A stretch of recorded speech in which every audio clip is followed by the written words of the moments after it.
Oke, shalom adik-adik.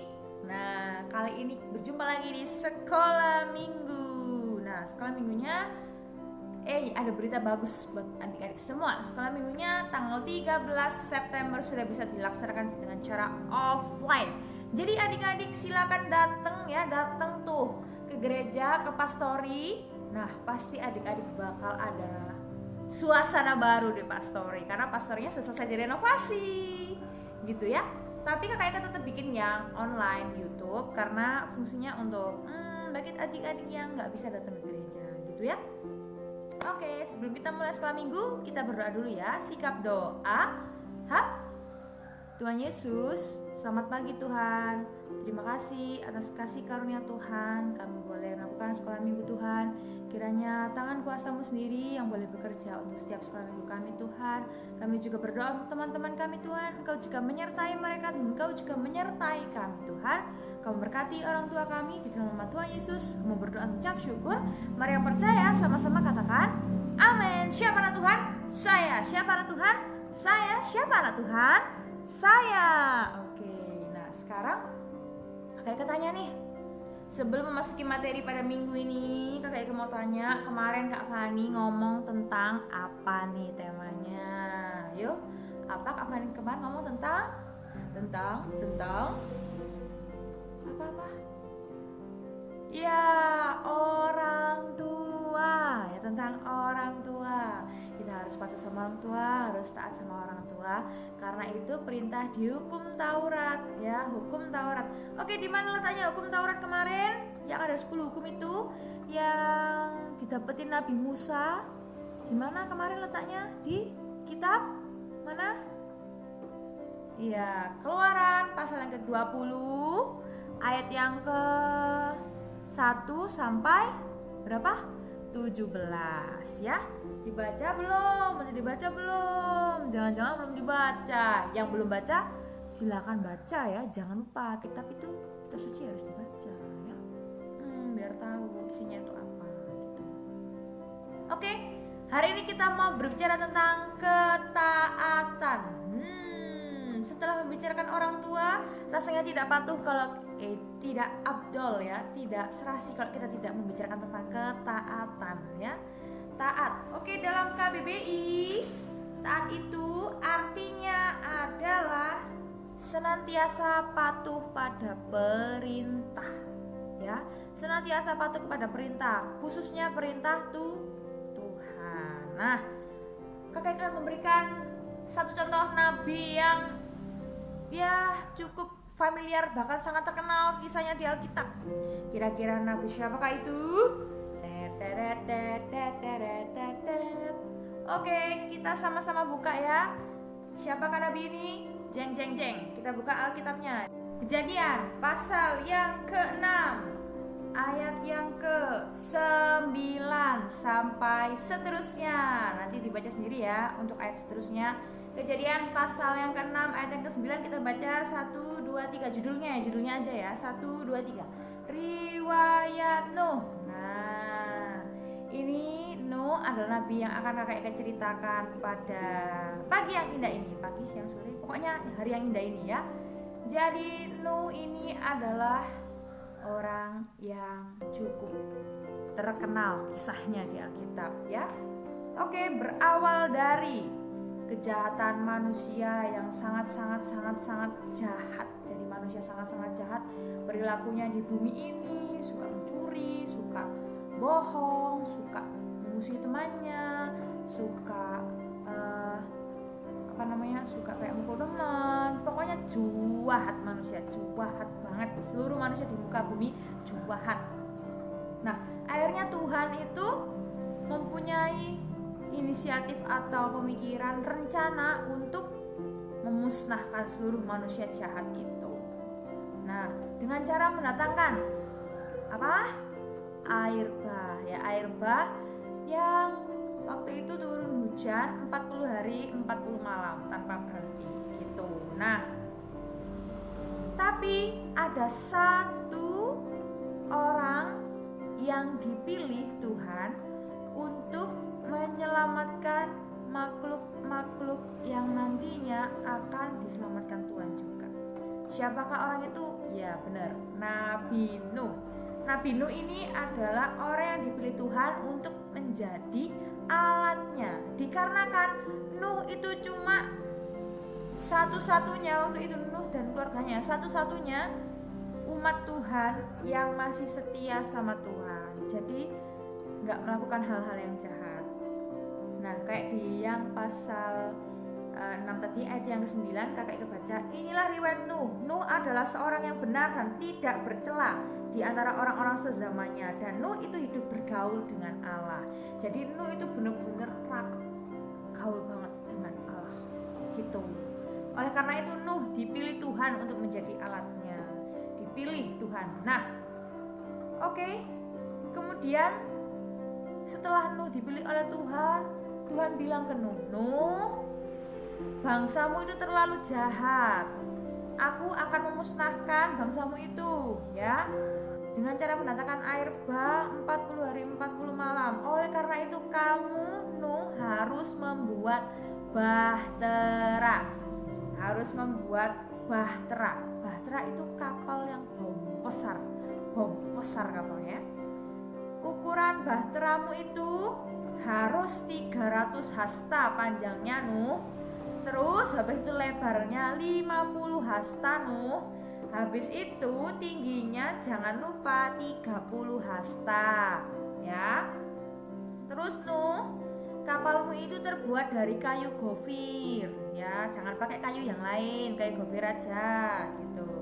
Terus habis itu, lalu setelah kamu bikin kapal itu, Nuh, bahtera itu, kamu harus mengumpulkan segala jenis hewan-hewan.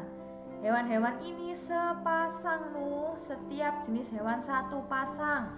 Misalnya kayak burung itu sepasang. Ada burung laki-laki, burung perempuan. Terus kalau misalnya ada macan, nah macan itu satu pasang, macan laki-laki dan macan yang perempuan gitu. Semua jenis binatang satu pasang, Nuh. Gitu.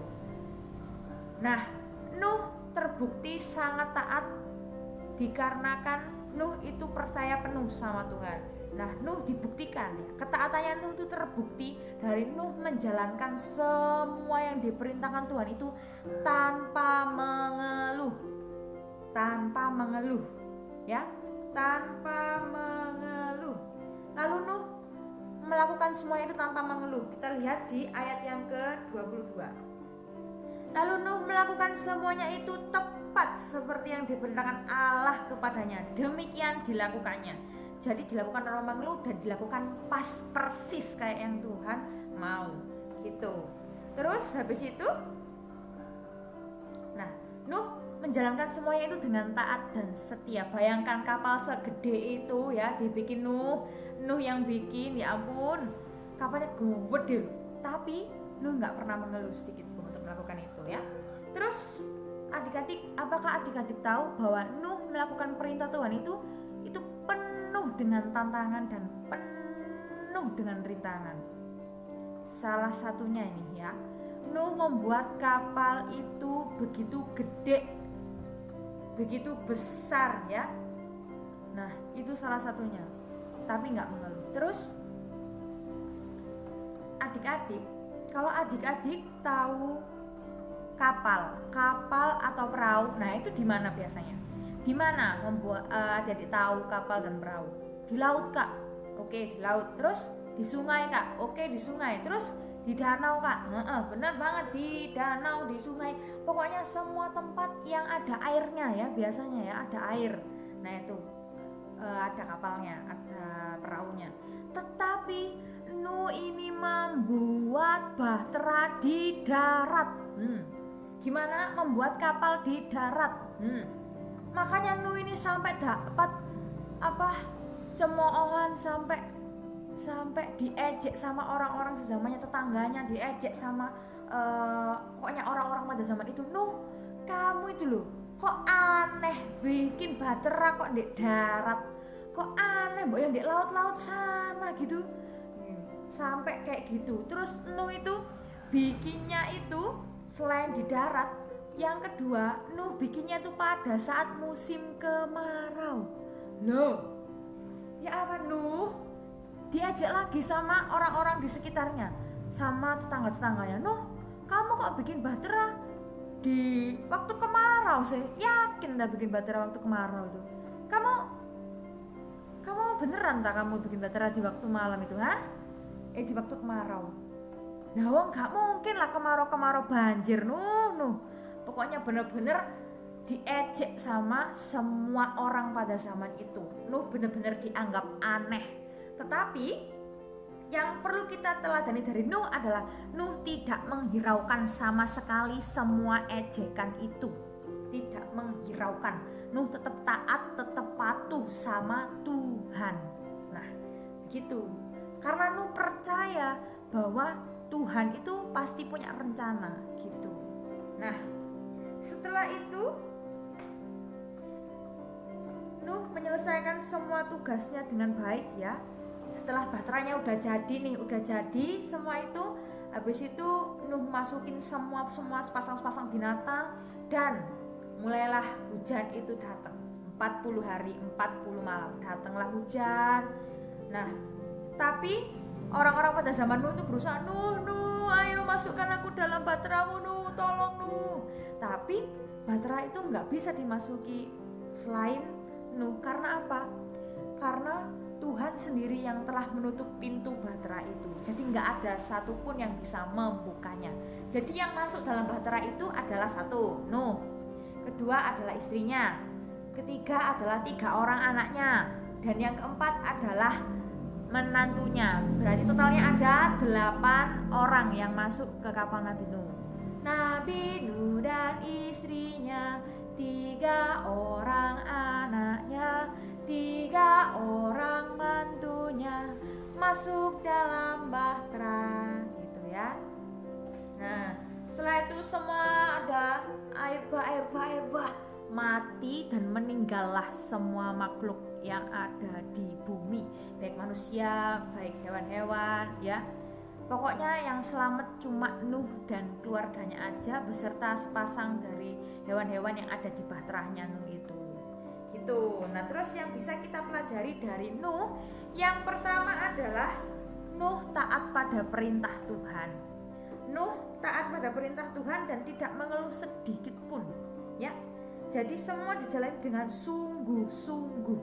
Misalnya teman-teman diperintahkan orang tuanya untuk tidak boleh sering main-main di luar karena masih pandemi seperti ini. Nah, teman-teman harus patuh sama orang tua, patuh karena contohnya seperti Nabi Nuh patuh sama perintah Tuhan dan tidak mengeluh sedikit pun. Bahkan tugasnya selesai dengan sangat baik. Nuh bisa menyelesaikan tugasnya dengan sangat baik. Sama kita harus juga patuh dengan orang tua kita sangat baik gitu. Kita harus bisa mentaati perintah orang tua kita dengan baik gitu. Yang kedua, Nuh tidak memperdulikan lingkungan yang bersifat menjatuhkan Nuh. Jadi lingkungannya tadi kan mengejek Nuh. Nuh itu misalnya nggak normal lah karena bikin bahtera kok kemarau, bahtera kok di darat gitu kan, harusnya di air. Nah, Nuh tidak menghiraukan semua itu. Nuh tetap patuh sama Tuhan. Nuh tetap lihat Tuhan. Oh, yang nyuruh aku tuh Tuhan. Jadi aku harus patuh sama Tuhan. Gitu. Sama kayak kita nanti juga misalnya ada teman-teman kita ya, teman-teman kita tuh menjauhi kita, mencemooh kita gitu. Mencemooh kita karena kita misalnya nggak mau nyontek, karena kita misalnya nggak suka keluar-keluar, nggak suka kayak boleh kemana-mana gitu jauh-jauh, nggak pakai masker, nggak pakai itu. Pokoknya kita perilakunya beda dari teman-teman kita patuh sama orang tua kita. Terus habis itu kita juga misalnya kita nggak misu-misu, padahal teman kita tuh misuan, misu-misu gitu. Apa kamu tuh gak wani misu-misu gitu. Nah, nggak boleh, itu nggak boleh ya. Pokoknya segala perilaku yang di luar Alkitab dan itu menyakiti hati Tuhan itu nggak boleh kita lakukan. Kita nggak boleh sama kayak teman-teman kita harus berbeda gitu. Kayak Nuh tadi, Nuh nggak menghiraukan, Nuh tetap lihat Tuhan, tetap patuh sama Tuhan. Terus selanjutnya yang ketiga adalah Nuh tetap percaya sama Tuhan. Apapun yang terjadi, Nuh tetap naruh kepercayaannya sama Tuhan. Nuh percaya bahwa Tuhan itu sedang menyediakan rencana yang indah ketika Nuh itu mau mentaati seluruh perintah Tuhan. Nah, jadi Nuh benar-benar percaya sama Tuhan. Sama, kita juga harus percaya sama Tuhan. Ketika kita udah setia menjalankan semua keseharian kita dengan tidak mengeluh, kita seperti keadaan seperti ini misalnya online, mungkin susah untuk ketemu teman-teman, tapi kita tetap nggak mengeluh, kita tetap belajar dengan baik, belajar dengan giat. Percayalah bahwa Tuhan itu telah melihat jeripayamu. Percayalah bahwa usaha tidak akan mengkhianati hasil. Percayalah apa yang telah engkau tabur itu yang akan engkau tuai. Karena itu adalah bukti firman Tuhan. Nuh sudah membuktikannya. Buktinya Nuh karena patuh sama Tuhan, dia diselamatkan beserta sekeluarganya. Itu sih yang bisa kakak sampaikan ke adik-adik semuanya. Tetap semangat dan jangan lupa menjadikan Nuh untuk teladan ketaatan kita ya. Oke, sebelum menutup hari ini kita berdoa dulu ya. Sikap doa. Tuhan Yesus, terima kasih Tuhan, kami telah melakukan sekolah minggu Tuhan. Kami percaya kepadamu Tuhan, kami mau lebih taat lagi sama Tuhan. Kami serahkan hidup kami dalam tangan kuasa Tuhan. Tuhan, tuntunlah kami Tuhan, supaya kami ini boleh menjadi anak yang patuh sama Tuhan. Di dalam nama Tuhan Yesus kami juga berdoa dan mengucap syukur. Mari yang percaya sama-sama katakan amin. Dadah, sampai jumpa minggu depan.